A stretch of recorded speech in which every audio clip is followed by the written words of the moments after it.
والسلام على رسول الله وعلى آله وصحبه أجمعين أما بعد فاتقوا الله عباد الله.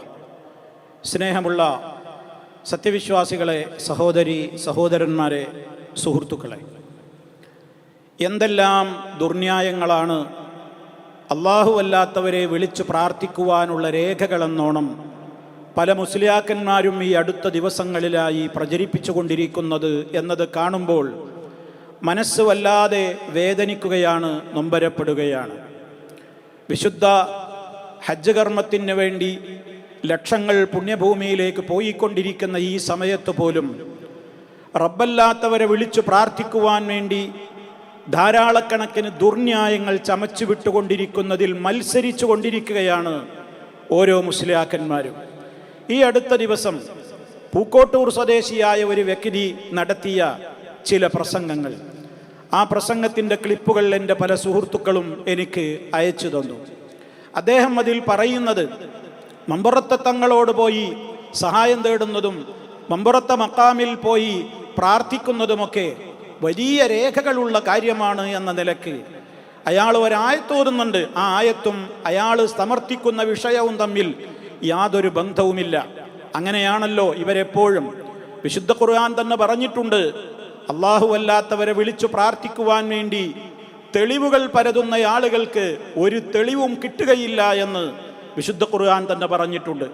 മാത്രമല്ല, അല്ലാഹു അല്ലാത്തവരിൽ നിന്ന് സഹായങ്ങളും സംരക്ഷണങ്ങളും കാവലുകളുമൊക്കെ പ്രതീക്ഷിച്ചുകൊണ്ട് അല്ലാഹുവിന് പുറമെ മറ്റുള്ളവരോട് പ്രാർത്ഥിച്ചു കൊണ്ടിരിക്കുന്ന, ആരാധനകൾ നിർവഹിച്ചു കൊണ്ടിരിക്കുന്ന ആളുകളെ സർവശക്തനായ റബ്ബ് ഉപമിച്ചത് എട്ടുകാലിയുടെ പാഴ്ശ്രമങ്ങളെ ഉപമിച്ചുകൊണ്ടാണ്.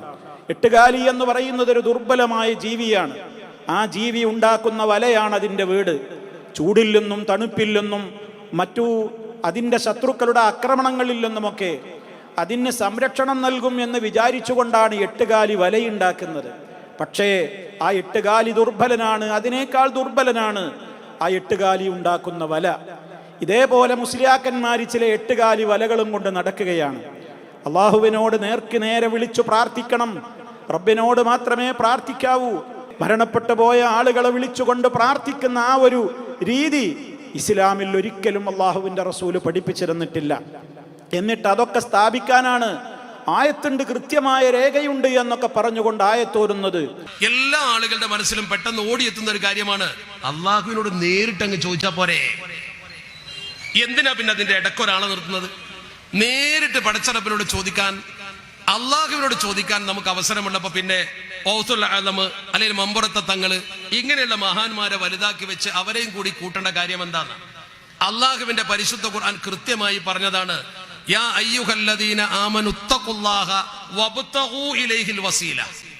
ജനങ്ങളെ, നിങ്ങൾ അള്ളാഹുവിന്റെ തഖ്വ ചെയ്ത് ജീവിക്കുകയും അള്ളാഹുവിലേക്ക് വസീല തേടുകയും വേണം. വസീല ആയത്തും അതുമായി യാതൊരു ബന്ധവുമില്ല. ഇന്നിവർ മമ്പുറത്തെ തങ്ങളോടും മുഹീദ്ദീൻ ശൈഖിനോടുമൊക്കെ വിളിച്ചു പ്രാർത്ഥിക്കുന്നതിന് രേഖയായിട്ടാണല്ലോ അയാൾ ആയത്ത് തുടക്കത്തിൽ ഓതുന്നത്. ആ ആയത്തും അയാൾ സമർത്ഥിക്കുന്ന വിഷയവും തമ്മിൽ യാതൊരു ബന്ധവുമില്ല എന്ന് പകൽ വെളിച്ചം പോലെ യാഥാർത്ഥ്യമാണ്. അതുകൊണ്ട് അതിലേക്ക് ഞാൻ ഇപ്പോൾ കിടക്കുന്നില്ല. അതേപോലെ തന്നെ അയാൾ പല രൂപത്തിലുള്ള യുക്തികളാണ് അയാൾ അവതരിപ്പിക്കുന്നത്. അല്ലെങ്കിലും റബ്ബല്ലാത്തവരെ വിളിച്ചു പ്രാർത്ഥിച്ചു കൊണ്ടിരിക്കുന്ന മുസ്ലിയാക്കന്മാർക്ക്, ഇത്തരത്തിലുള്ള അന്ധവിശ്വാസത്തിൻ്റെ പ്രചാരകന്മാർക്ക് വിശുദ്ധമായ വചനങ്ങളിൽ കൂട്ടുപിടിക്കാനാവില്ലല്ലോ. അതുകൊണ്ട് തന്നെ അവർ എപ്പോഴും നഖലിനേക്കാൾ അഖലിനാണ് പ്രാധാന്യം കൊടുക്കുക. നമ്മൾ ചില ആരാധനകൾ നിർവഹിക്കുമ്പോൾ സ്ഥലങ്ങൾ, സന്ദർഭങ്ങൾ, വ്യക്തികൾ അത് വളരെ പ്രധാനമാണ്. ഞാൻ വളരെ പെട്ടെന്ന് മനസ്സിലാകുന്ന ഉദാഹരണം സാധാരണക്കാർക്ക് വേണ്ടി പറയാം. അവർക്ക് കിതാബിനേക്കാളും പ്രായോഗികതയാണ് തിരിയ, നക്കലിനേക്കാളും അഖിലാണ് തിരിയ. നക്കലിയായ ദലീലിനേക്കാളും അഖിലിയായ ദലീൽ. ഇയാൾ പറയുന്നുണ്ട്, നാട്ടുകാരെയൊക്കെ ആൾക്കാർക്കൊക്കെ മനസ്സിലാകാൻ വേണ്ടി ഞാൻ അറബി ആയത്തും ഹദീസൊന്നും വല്ലാതെ പറയുന്നില്ല, കാരണം അതില്ല. അതുകൊണ്ട് തന്നെ ചില യുക്തിയിലൂടെ ചില കാര്യങ്ങളൊക്കെ പറഞ്ഞാൽ ആളുകൾക്ക് മനസ്സിലാകുമെന്ന് പറഞ്ഞുകൊണ്ടാണ് ഇയാൾ തൻ്റെ യുക്തിവാദം അവതരിപ്പിക്കുന്നത്. ഒന്നാലോചിച്ചു നോക്കൂ സഹോദരങ്ങളെ, മമ്പുറത്തെ തങ്ങളോട് വിളിച്ച് തേടുന്നത്, മമ്പുറത്തെ തങ്ങളോട് സഹായം തേടുന്നത് ഏതുപോലെയാണത്രേ. നമ്മൾ ഹജ്ജിന് പോകുമ്പോൾ, ഉംറക്കൊക്കെ പോകുമ്പോൾ എന്ത് ചെയ്യുന്നു? മഖാം ഇബ്രാഹിമിൻ്റെ പിന്നിൽ 2 റക്അത്ത് നിസ്കരിക്കുന്നില്ലേ? എവിടെയാ നിസ്കരിക്കാൻ പറഞ്ഞത്? മക്കാം ഇബ്രാഹിമിന്റെ പുറകില്. എന്താ മക്കാം ഇബ്രാഹിമിന്റെ പ്രത്യേകത? ഇബ്രാഹിം നബി അലൈഹി സ്വലാത്തു വസ്സലാം കഅബ നിർമ്മിക്കുമ്പോൾ കയറി നിന്നൊരു കല്ലുണ്ട് അവിടെ. ആ കല്ല് ഒരു പ്രത്യേക കൂട്ടിൽ അവിടെ സൂക്ഷിച്ചിട്ടുണ്ട്. ആ കല്ലിന്മേൽ ഇബ്രാഹിം നബി തങ്ങളുടെ കാൽപാദത്തിന്റെ പതിഞ്ഞ അടയാളമുണ്ട്. അപ്പൊ നമ്മളിങ്ങനെ അതിന് പിന്നിൽ തക്ബീർ കെട്ടി നിൽക്കുമ്പോൾ സത്യത്തിൽ ഇബ്രാഹിം നബിയുടെ കാലിന്റെ ചുവട്ടിൽ പോയി സുജൂദ് ചെയ്യാൻ പോവാണ്. നല്ല തൗഹീദും ഉറച്ച വിശ്വാസമുള്ള ഒരാളെ മനസ്സിൽ ചിന്തിക്കൂലേ, പടച്ചവനെ നിനക്ക് ഞാൻ ചെയ്യുന്ന സുജൂദ് എന്തിനാ ഇബ്രാഹിം നബിയുടെ കാൽക്ക പോയി ചെയ്യുന്ന ഒരു ശിർക്കാവൂലേ? അങ്ങനെ ചിന്തിച്ചാൽ, അങ്ങനെ ചിന്തിക്കാനേ പാടില്ല. മതത്തിൽ നിന്ന് പുറത്തു പോകുന്ന കാരണം അള്ളാഹു നേരെ പറഞ്ഞതാ, വത്തഖിദൂ മിൻ മഖാമി ഇബ്രാഹിമ മുസല്ല, നിങ്ങൾ ഇബ്രാഹിം മഖാമിനെ മുസല്ലയാക്കണം. എന്താ കാരണം? അവിടെയാണ് ചിന്തിക്കേണ്ടത്. ഇബ്രാഹിം നബിയുടെ ആദരവും അള്ളാഹുവിനോട് ആരാധനയും, ഇബ്രാഹിം നബിയുടെ ആദരവും അള്ളാഹുവിനോട് ആരാധനയും. ആദരവിലൂടെയാണ് ആരാധനയിൽ എത്തേണ്ടത്. ഇബ്രാഹിം നബിയെ ആദരിച്ചുകൊണ്ട് അള്ളാഹുവിനോട് എടുക്കാൻ ശ്രമിക്കുക.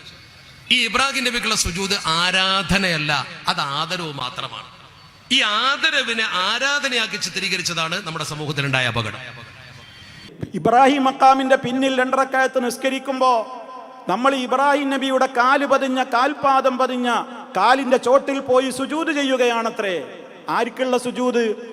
മഅദല്ലാ, അല്ലാഹുവിൽ അഭയം. ഈ മുസ്ലിയാക്കൾ ഇത്രത്തോളം മതപ്പതിച്ചല്ലോ. ഇബ്രാഹിം നബിക്കുള്ള സുജൂദ് ഒന്ന് ആലോചിച്ചു നോക്കൂ സഹോദരങ്ങളെ. എത്ര തവണ മക്ക മദീനയിൽ പോയവരുണ്ടാകും ഈ ശബ്ദം ശ്രവിക്കുന്നവരിൽ. ലക്ഷക്കണക്കിന് ഹാജിമാർ ഇന്നും മക്കയിൽ പോകുന്നു. അവരെ തവാഫ് നിർവഹിച്ചതിന്റെ ശേഷം അവർ 2 റക്അത്ത് നിസ്കരിക്കുന്നു. അത് ഇബ്രാഹിം നബിക്കുള്ള സുജൂദാണോ? ഇബ്രാഹിം നബിയോട് ഏതെങ്കിലും വിധത്തിൽ ഇബ്രാഹിം നബിയെ രക്ഷിക്കണേ എന്നൊരു പ്രാർത്ഥന അതിലുണ്ടോ? ഇബ്രാഹിം നബിയിൽ നിന്ന് പുണ്യം തേടൽ അതിലുണ്ടോ? ഇബ്രാഹിം നബി ഞാനിവിടെ സുജൂദ് ചെയ്യുന്നത്, അദ്ദേഹം ചവിട്ടി നിന്ന കാൽപാദം ചവിട്ടി നിന്ന അവിടെ സുജൂദ് ചെയ്യുന്ന, അതിന്റെ പിന്നിൽ സുജൂദ് ചെയ്യുന്നത് ഇബ്രാഹിം നബി അലൈഹിസ്സലാം കാണുന്നുണ്ട്, അറിയുന്നുണ്ട്. അതുകൊണ്ട് എൻ്റെ ആഗ്രഹങ്ങൾ സഫലീകരിച്ചു തരുവാൻ ഇബ്രാഹിം നബി അലൈഹിസ്സലാമിന് കഴിയുമെന്ന് ഏതെങ്കിലും ഒരു വിശ്വാസി വിചാരിക്കുന്നുണ്ടോ? ഈ മുസ്ലിയാക്കൾ ഒരുപക്ഷെ ഈ മുസ്ലിയാക്കൾ വിശ്വസിക്കുന്നുണ്ട്. അതുകൊണ്ട് അവരുടെ ഹജ്ജ് ബാത്തിലുമാണ്. അങ്ങനെ വിശ്വസിക്കാനേ പാടില്ല. മഖാമി ഇബ്രാഹിമിന്റെ പിന്നിൽ നമസ്കരിക്കുവാൻ അള്ളാഹുവാണ് കൽപ്പിച്ചത്. അതുകൊണ്ടാണ് അവിടെ നമസ്കരിക്കുന്നത്. റബ്ബിന്റെ കൽപ്പന അള്ളാഹുവിന്റെ റസൂല് നമുക്ക് പഠിപ്പിച്ചു തന്നതുകൊണ്ടാണ് നമ്മളവിടെ 2 റക്അത്ത് നമസ്കരിക്കുന്നതും അള്ളാഹുവിൽ നിന്ന് പുണ്യം പ്രതീക്ഷിക്കുന്നതും. ഇബ്രാഹിം അലൈഹിസ്സലാമിൽ നിന്ന് പുണ്യം തേടുകയോ ഇബ്രാഹിം നബി അലൈഹിസ്സലാം ഇത് അറിയുന്ന നിലക്ക് ഇബ്രാഹിം നബിക്കുള്ള സുജൂദായോ ലോക മുസ്ലിമീങ്ങൾ മനസ്സിലാക്കിയിട്ടില്ല. ഇത്തരത്തിലുള്ള പമ്പര വിഡ്ഢിത്തം വിളമ്പുന്ന പൂക്കോട്ടൂർക്കാരനെ പോലെയുള്ള മുസ്ലിയാക്കൾക്ക് അത് ഇബ്രാഹിം നബിക്കുള്ള സുജൂദായിരിക്കാം. ഞങ്ങൾക്ക് ലോക മുസ്ലിമീങ്ങൾക്ക് അത് ഇബ്രാഹിം അലൈഹിസ്സലാമിനുള്ള സുജൂദല്ല. കൊല്ലത്തിൽ ഒരു ദിവസം, ഒരു സമയം, ഒരു സ്ഥലം, പരിശുദ്ധമായ അറഫ പുണ്യഭൂമിയിൽ ദുൽഹജ്ജ് 9 ലോഹർ ബാങ്ക് വിളിച്ചിട്ട് അത് ആ ദുആക്ക് വേണ്ടി ലോകത്തെ സകല സ്വാലിഹ്യങ്ങൾ ഒരുമിച്ച് കൂടും. ഒരുപാട് നല്ല മനുഷ്യന്മാർ ഒരുമിച്ച് കൂടുന്നു എന്നതുകൊണ്ട് മോശപ്പെട്ട ആളുകൾക്ക് പോലും നല്ലവരുടെ പ്രാർത്ഥനയിൽ ഉൾപ്പെടുത്തിക്കൊണ്ട് അള്ളാഹു ഉത്തരം നൽകുന്ന, നല്ലതിന്റെ കൂടെ മോശപ്പെട്ടവർ ചേർന്നപ്പോൾ അവർക്ക് ഉത്തരം കിട്ടിയെന്ന, അതാണ് അതിന്റെ പ്രത്യേകത. എല്ലാ നല്ല മനുഷ്യന്മാരും ഒരേ ലക്ഷ്യത്തിന് വേണ്ടി ഒരുമിച്ച് കൂടുന്നത് കൊണ്ട്. അപ്പോൾ നല്ല മനുഷ്യരുടെ സാന്നിധ്യത്തിൽ, നല്ല മനുഷ്യരുടെ കേന്ദ്രത്തിൽ പോയി ദുആ ചെയ്താൽ, മമ്പർ തങ്ങൾ സ്വാലിഹായ മനുഷ്യനായിരുന്നു, ആ കാര്യത്തിൽ ആർക്കും തർക്കമില്ല. മഹാന്റെ മക്ബറയിൽ പോയി അദ്ദേഹത്തെ മുൻനിർത്തി ദുആ ചെയ്യുമ്പോൾ അദ്ദേഹത്തിൽ നിന്നുള്ളൊരു ഗുണം അള്ളാഹു വഴി നമുക്ക് കിട്ടും. അദ്ദേഹത്തിന് ആ കഴിവ് കൊടുത്ത് പടച്ച റബ്ബാണെന്ന് വിശ്വസിച്ചാൽ ഒരു കുഴപ്പമില്ല. അല്ലാതെ മമ്പറത്തെ തങ്ങളെ പൂജിക്കുകയല്ല, മമ്പറത്തെ തങ്ങളോട് പ്രാർത്ഥിക്കുകയല്ല, അവിടെ സുജൂദ് ചെയ്യാനോ അവിടെ പൂവിട്ട് പൂജിക്കാനോ നമുക്ക് അനുമതിയില്ല. നമ്മൾ ചെയ്യുന്ന പ്രവർത്തനം ആരാധനയല്ല, ആദരവ. ആദരവ് നിലനിർത്തിക്കൊണ്ട് പടച്ചറപ്പിനോട് പ്രാർത്ഥിക്കാൻ, അല്ലെങ്കിൽ പിന്നെ അറഫയിലേക്ക് പോണോ? അയാൾ പിന്നെ പറയുന്ന വേറൊരു കാര്യം എന്താണ്? മമ്പറത്ത് പോയി പ്രാർത്ഥിക്കുന്ന എന്തിനാ? നമ്മളെ അറഫയിൽ പോണില്ലേ എന്ന്. നമ്മളെ വീട്ടിൽ നിന്ന് ദുആ ചെയ്താൽ പോരെ, പിന്നെ എന്തിനാ അറഫയിൽ പോണേന്ന്? അറഫയിൽ പോകുന്നതും മമ്പറത്ത് പോകുന്നതും ഒരേപോലെയാക്കുകയാണ് മുസ്ലിയാർ, കബളിപ്പിക്കലാണ്. അറഫയിൽ പോയിട്ട് ലോക മുസ്ലിമീങ്ങൾ എന്താ ചെയ്യുന്നത്? അവിടെ ആരുടെയെങ്കിലും മഖ്ബറയുണ്ടോ? അവിടെ ആരെയെങ്കിലും മറമാടിയ മരണപ്പെട്ട മഹാത്മാക്കളോട് അവിടെ പോയി തേടുന്നുണ്ടോ? നിങ്ങൾ ഞങ്ങൾക്ക് വേണ്ടി അള്ളാഹുവിനോട് റെക്കമെൻഡ് പറയണേ എന്ന് മഹാത്മാക്കളോട് അവിടെ പോയി ആരെങ്കിലും ചോദിക്കുന്നുണ്ടോ? ഈ മുസ്ലിയാക്കൾ അവരുടെ ടീമിനെയൊക്കെ ഹജ്ജിന് കൊണ്ടുപോകുന്നത് ഒരു വേള അതിനായിരിക്കാം. അറഫയിൽ പോയി നബിമാരോടും മറ്റുള്ളവരോടുമൊക്കെ പ്രാർത്ഥിക്കാനായിരിക്കാം ഇവർ ഹജ്ജിന് കൊണ്ടുപോകുന്നത്. ലോക മുസ്ലിമീങ്ങൾ അറഫായിൽ നിൽക്കുന്നത് അവിടെ അള്ളാഹുവിൻ്റെ റസൂല് നമുക്ക് പഠിപ്പിച്ചു തന്നിട്ടുള്ള നിശ്ചിത സമയം, ളുഹർ മുതൽ മഗ്രിബ് വരെയുള്ള ആ സമയം അവിടെ നിൽക്കുന്നത് അവരുടെ അന്നത്തെ ഏറ്റവും വലിയ ദിക്ർ എന്താണ്? ലാ ഇലാഹ ഇല്ലല്ലാഹ് വഹ്ദഹു ലാ ശരീക ലഹ് ലഹുൽ മുൽക്കു വലഹുൽ ഹംദ് വഹുവ അലാ കുല്ലി ഷൈഇൻ ഖദീർ എന്ന ലോകത്തെ എല്ലാ നബിമാരും ഏറ്റവും ശ്രേഷ്ഠമായ വാചകമായി പഠിപ്പിച്ച തൗഹീദിന്റെ കലിമ ഉരുവിട്ടുകൊണ്ടും അള്ളാഹുവിലേക്ക് മാത്രം കരങ്ങൾ ഉയർത്തിപ്പിടിച്ചുകൊണ്ട് തൗബാ മനസ്ഥിതിയോടുകൂടി ലക്ഷക്കണക്കിന് ആളുകൾ റബ്ബിനോട് മാത്രം പ്രാർത്ഥിക്കുന്ന അവസരമാണ് അറഫായിലുള്ള ദുആകൾ. വിശ്വാസികളായ ആളുകൾ ആരൊക്കെയുണ്ടോ അവരൊക്കെയും സർവശക്തനായ റബ്ബിലേക്ക് മാത്രം ഇഖ്ലാസോടെ, മറ്റാരോടും പ്രാർത്ഥിക്കാതെ, മറ്റാരിലേക്കും തിരിയാതെ റബ്ബിലേക്ക് മാത്രം അവരുടെ കരങ്ങൾ ഉയർത്തുന്ന ദിവസമാണത്. അതിനെയാണ് ഇയാൾ കൊണ്ടുവന്ന് തെളിവാക്കി കൊടുക്കുന്നത്. എന്തിന്? മമ്പറത്ത മക്കാമിൽ ദർഗയിൽ പോയി അവിടെ പോയി പ്രാർത്ഥിക്കുന്നതിന്. ഒന്ന് ആലോചിച്ചു നോക്കണം നിങ്ങൾ. മമ്പറത്ത മക്കാം പോയിട്ട് എന്താ ചെയ്യുന്നത്? മമ്പർത്ത തങ്ങളോട് വിളിച്ച് പ്രാർത്ഥിക്കാണ്. അവിടെ ജാറം മൂടുന്നുണ്ട്, അവിടെ വിളക്കുകൾ കൊളുത്തുന്നുണ്ട്, അതേപോലെ തന്നെ ആ ഖബർ തൊട്ട് വന്നിക്കുന്നുണ്ട്, പെട്ടിയിൽ പണമിടുന്നുണ്ട്, ചുംബിക്കുന്നുണ്ട്, അവരെ വിളിച്ചുകൊണ്ട് തേടുന്നുണ്ട്. എന്താണ്? നിങ്ങൾ ഞങ്ങളെ സഹായിക്കണം. കാരണം മമ്പറം മൗലൂദിൽ പറയുന്നത് തന്നെ എന്താ? മമ്പറത്തെ മൗലൂദിൽ പോലും പറയുന്നത് എന്താ? നേർക്ക് നേരെ വിളിച്ച് തേടാണ്. അല്ലാതെ അറഫാത്തിൽ ഒരുമിച്ച് കൂടിയ ആയിരക്കണക്കിന് ഹാജിമാരിൽ കുറേ നല്ലവരുണ്ടാകും. ആ നല്ലവരായ ആളുകൾ നിൽക്കുമ്പോൾ അതിൻ്റെ ഇടയിൽ നമുക്കും അവിടെ കുറേ ഗുണങ്ങൾ കിട്ടും. കാരണം അവിടെ കുറേ നല്ലവരും കൂടിയിട്ടുണ്ടല്ലോ. ഇയാൾ വളഞ്ഞു തിരിഞ്ഞ് ന്യായം ഉണ്ടാക്കുകയാണ്. മമ്പുറത്ത് പോകാനേ മമ്പുറത്ത് പോണത് അതിനാ. മമ്പുറത്ത് പോണത് എന്തിനാണ്? മമ്പുറത്ത് പോകുന്നത് മമ്പുറത്തെ തങ്ങളോട് നേരിട്ട് ചോദിക്കാനാണ്, നേരിട്ട് വിളിക്കാനാണ്.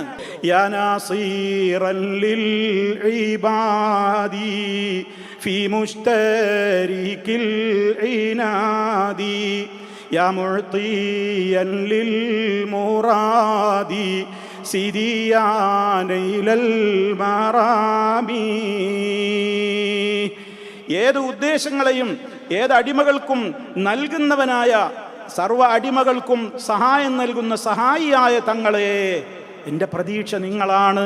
യാ മൽജഅൻ ലിൽ ബറായ ഫീ മുസ്തദമി റസായ കുൻ ഹഫീളൻ ലിൽ ബലായ സിദിയാനൈലൽ മറാമി.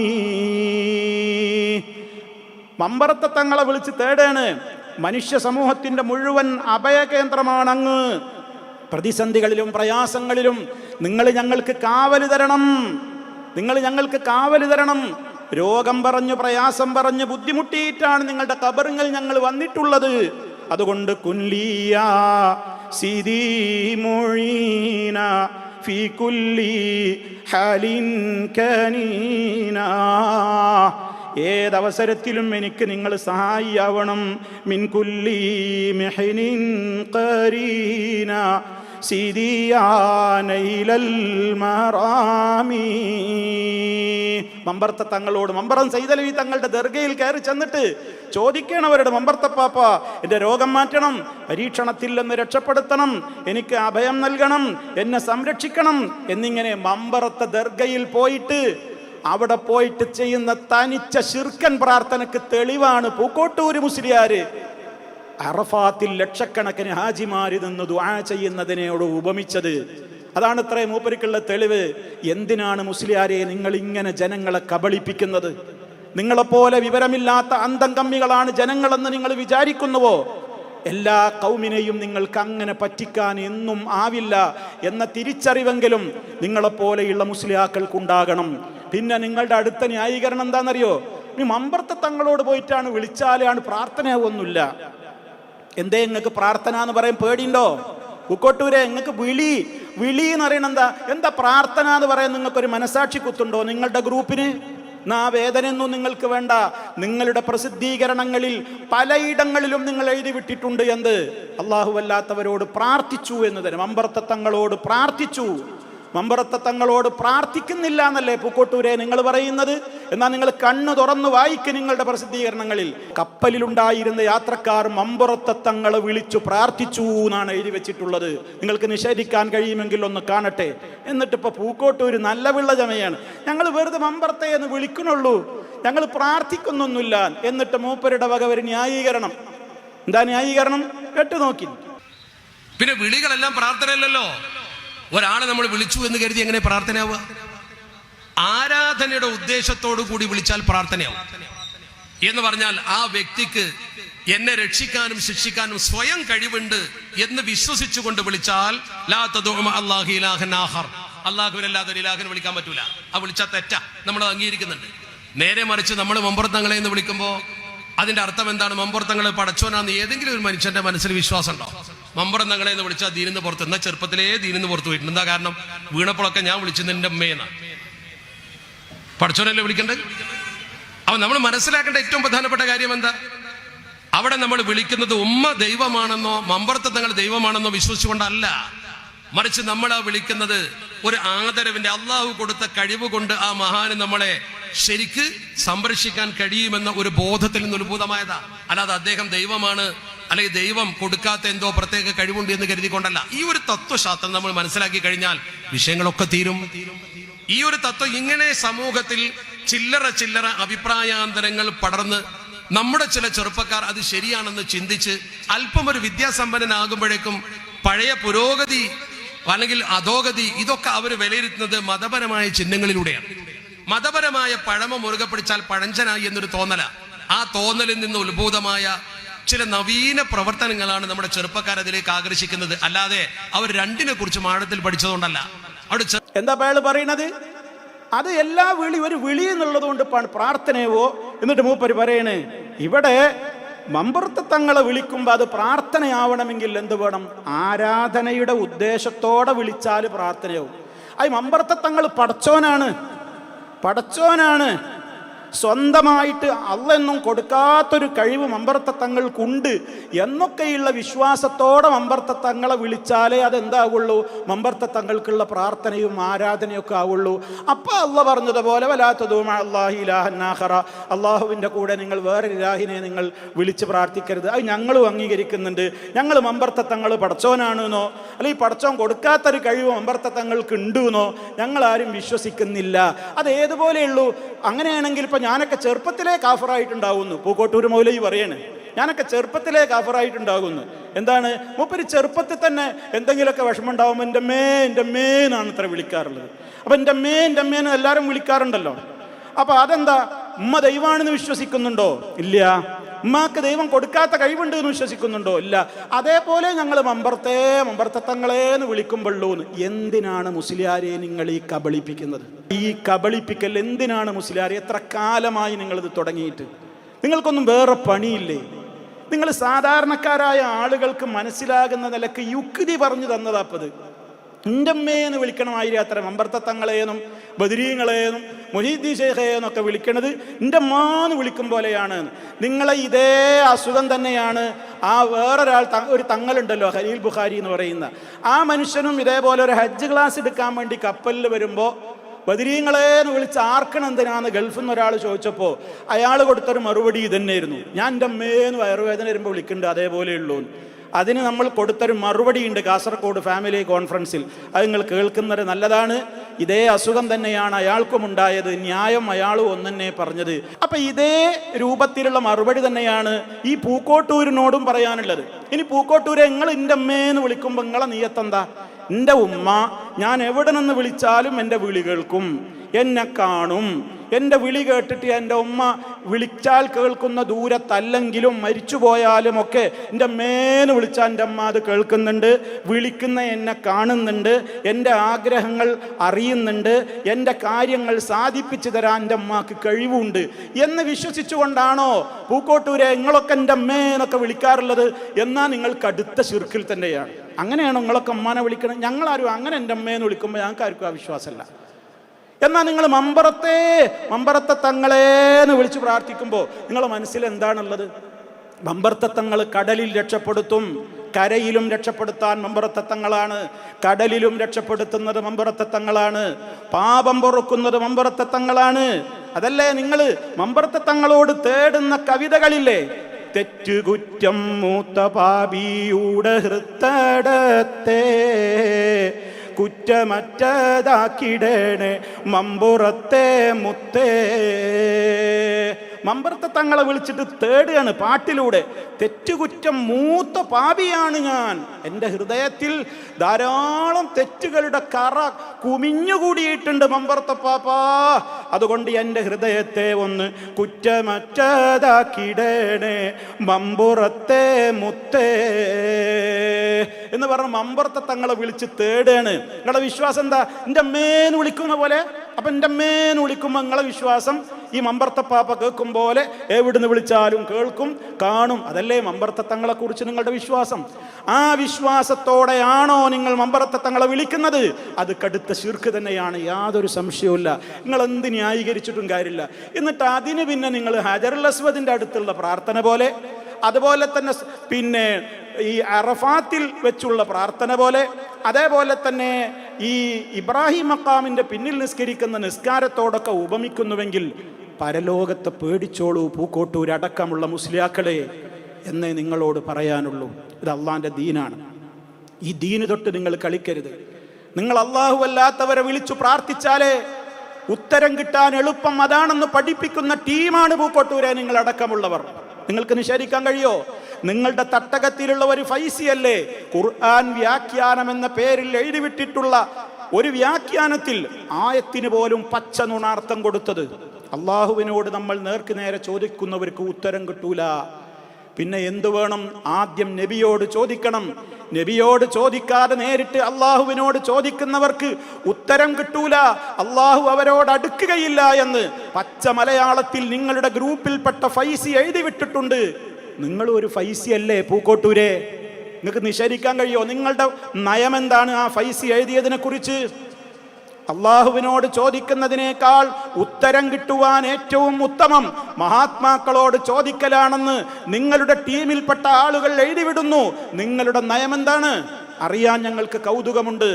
എന്നിട്ട് വലിയ വായയിൽ ജനങ്ങളുടെ മുമ്പിൽ പറയണ് ഇത് ആലിമീങ്ങൾക്കുള്ളതല്ല, സാധാരണക്കാർക്ക് ഞാനിത് അപ്പങ്ങട്ട് നിങ്ങളൊക്കെ കൂടി ഞാനിങ്ങോട്ട് തൗഹീദിലേക്ക് കൊണ്ടുവരാൻ വേണ്ടി നിങ്ങൾ ആരും വഹാബികളെ ചതിപ്പെട്ടു പോകണ്ട എന്നൊക്കെ പറഞ്ഞ് 8 കാലി വലയേക്കാൾ ദുർബലമായ വാദവുമായി നടക്കുന്ന ഈ പൂക്കോട്ടൂരെ നിങ്ങളടക്കമുള്ള സർവ്വ മുസ്ലിയാക്കളോടും പറയാണ്, അല്ലാഹു സുബ്ഹാനഹു വ തആല പറഞ്ഞിട്ടുള്ള വചനം എന്താണെന്നറിയോ?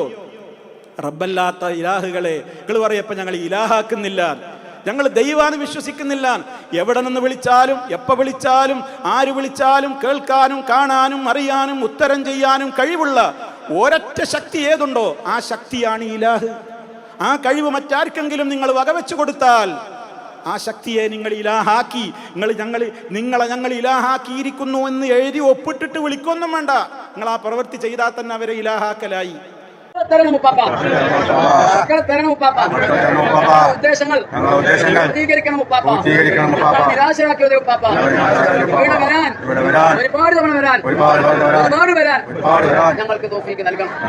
ഞങ്ങളിലൂടെ ആയിരക്കണക്കിന് മുഅ്മിനീങ്ങളെ ഇവിടെ നിങ്ങൾ എത്തിക്കണം. അതിന് ഞങ്ങൾക്ക് തൗഫീഖ് നൽകണം. ഞങ്ങളിതാ തൽക്കാലം പോകുന്നു, നിങ്ങളോട് യാത്ര ചോദിക്കുന്നു.